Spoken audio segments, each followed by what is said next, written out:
आज का बाइबल का वचन सामुएल का दूसरा ग्रंथ अध्याय 18 वचन 9, 10, 14, 24, 25, 30 से लेकर अध्याय 19 वचन 3 तक।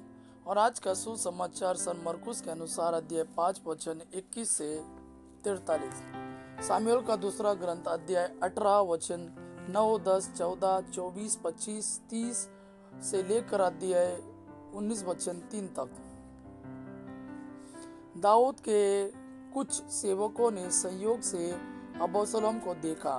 जिस खच्चर पर अबशालोम सवार था वह एक बड़े बलूत की डालियों के नीचे से निकला और अबशालोम का सिर बलूत में अटक गया। खच्चर आगे बढ़ गया और अबशालोम आकाश और पृथ्वी के बीच लटकता रहा। एक व्यक्ति ने उसे देखा और यह कहते हुए योआब को इसकी सूचना दी, मैंने अबशालोम को एक बलूत से लटकता हुआ देखा। योआब ने उत्तर दिया, अब मैं तुम्हारे साथ समय नहीं गंवाऊंगा। उसने हाथ में 3 भाले ले लिया और उन्हें अबशालोम के कलेजे में भोंक दिया, जो अब तक जीवित ही बलूत से लटक रहा था। दाऊद शहर के 2 फाटकों के बीच बैठा हुआ था। एक पहरेदार दीवार के पास के द्वार मंडप की छत पर चढ़ा और उसने दृष्टि दौड़ाकर देखा कि एक व्यक्ति अकेला दौड़ता हुआ आ रहा है। पहरेदार ने राजा को इसकी सूचना दी। राजा ने कहा, यदि वह अकेला है तो उसके पास शुभ समाचार है। जब वह और अधिक पास आया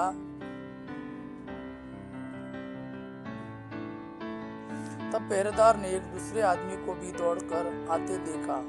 तब पहरेदार ने द्वार की और मुंह कर कहा, मैं एक दूसरे आदमी को भी अकेले ही भागता आ रहा देखता हूँ। राजा ने कहा, वह भी शुभ समाचार ला रहा है।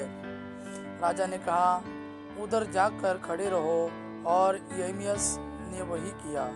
तब कुशी ने पास आकर कहा, मैं अपने स्वामी और राजा के लिए अच्छा समाचार ला रहा हूँ। प्रभु ने आज आपको न्याय दिलाया है और आपको उन सबों के हाथ से छुड़ा दिया जिन्होंने आपके विरुद्ध विद्रोह किया था। राजा ने कुशी से पूछा, क्या नवयुवक अबशालोम सकुशल है? और कुशी ने उत्तर दिया, उस नवयुवकों की जो दुर्गति हो गई है वो मेरे स्वामी और राजा के सब शत्रुओं को प्राप्त हो, और उन सबों को भी जो आपके विरुद्ध षड्यंत्र रचते हैं। राजा बहुत व्याकुल हो उठा और द्वार मंडप के ऊपरी कमरे में जाकर रोने लगा। वह यह कहते हुए इधर उधर टहलता रहा, हाय मेरे पुत्र अबशालोम, मेरे पुत्र अबशालोम, अच्छा होता कि तुम्हारे बदले मैं ही मर गया होता। अबशालोम मेरे पुत्र। योआब को यह सूचना दी गई। राजा रोते अबशालोम के लिए शोक मनाते हैं। जब लोगों ने यह सुना कि राजा अपने पुत्र के कारण दुखी है तो उस दिन समस्त प्रजा के लिए विजयोल्लास शोक में बदल गया। आज का सुसमाचार सन मरकुस के अनुसार अध्याय 5 वचन 21 से 43। जब ईसा नाव से उस पार पहुंचे तो समुद्र के तट पर उनके पास एक विशाल जनसमूह एकत्र हो गया। उस समय सभागृह का जैरूस नामक एक अधिकारी आया। ईसा को देखकर वह उनके चरणों पर गिर पड़ा और यह कहते हुए अनुनय विनय करता रहा, मेरी बेटी मरने पर है, आइए और उस पर हाथ रखिए जिससे वह अच्छी हो जाए और जीवित रह सके। ईसा उसके साथ चले। एक बड़ी भीड़ उनके पीछे हो ली और लोग चारों ओर से उन पर गिरे पड़ते थे। एक स्त्री 12 बरस से रक्तस्राव से पीड़ित थी। अनेक वैद्यों के इलाज के कारण उसे बहुत कष्ट सहना पड़ा था और सब कुछ खर्च करने पर भी उसे कोई लाभ नहीं हुआ था, बल्कि वह और भी बीमार हो गई थी। उसने ईसा के विषय में सुना था और भीड़ में पीछे से आकर उनका कपड़ा छू लिया। क्योंकि वह मन ही मन कहती थी, यदि मैं उनका कपड़ा भर छूने पाऊँ तो अच्छी हो जाऊंगी। उसका रक्तस्राव उसी क्षण सूख गया और उसने अपने शरीर में अनुभव किया कि मेरा रोग दूर हो गया है। ईसा उसी समय जान गए कि उनसे शक्ति निकली है। भीड़ में मुड़कर उन्होंने पूछा, किसने मेरा कपड़ा छुआ?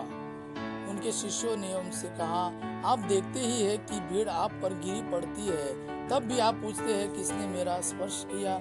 जिसने ऐसा किया था उसका पता लगाने के लिए ईसा ने चारों ओर दृष्टि दौड़ाई। वह स्त्री यह जानकर कि उसे क्या हो गया है, डरती कांपती हुई आई और उन्हें दंडवत कर सारा हाल बता दिया। ईसा ने उससे कहा, बेटी, तुम्हारे विश्वास ने तुम्हें चंगा कर दिया है, शांति प्राप्त कर जाओ और अपने रोग से मुक्त रहो।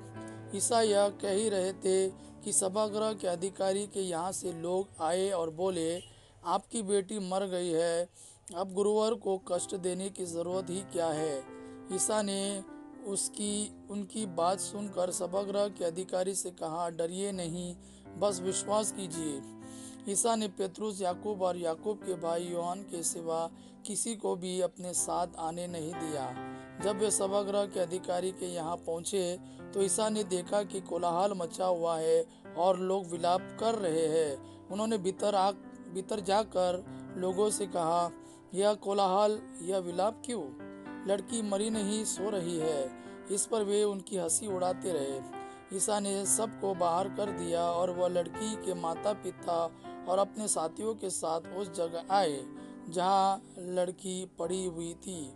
उन्होंने लड़की का हाथ पकड़कर उससे कहा, तलिता कुम, इसका अर्थ है, ओ लड़की, मैं तुमसे कहता हूँ, उठो। लड़की उसी क्षण उठ खड़ी हुई और चलने फिरने लगी, क्योंकि वह 12 बरस की थी। लोग बड़े अचंभे में पड़ गए। ईसा ने उन्हें बहुत समझा कर आदेश दिया कि यह बात कोई न जान पाए और कहा कि लड़की को कुछ खाने को दो। यह प्रभु का वाणी है। प्रभु को धन्यवाद। आबा पिता की महिमा और पुत्र यीशु का प्रेम आप पर सदा सर्वदा बना रहे। आमीन।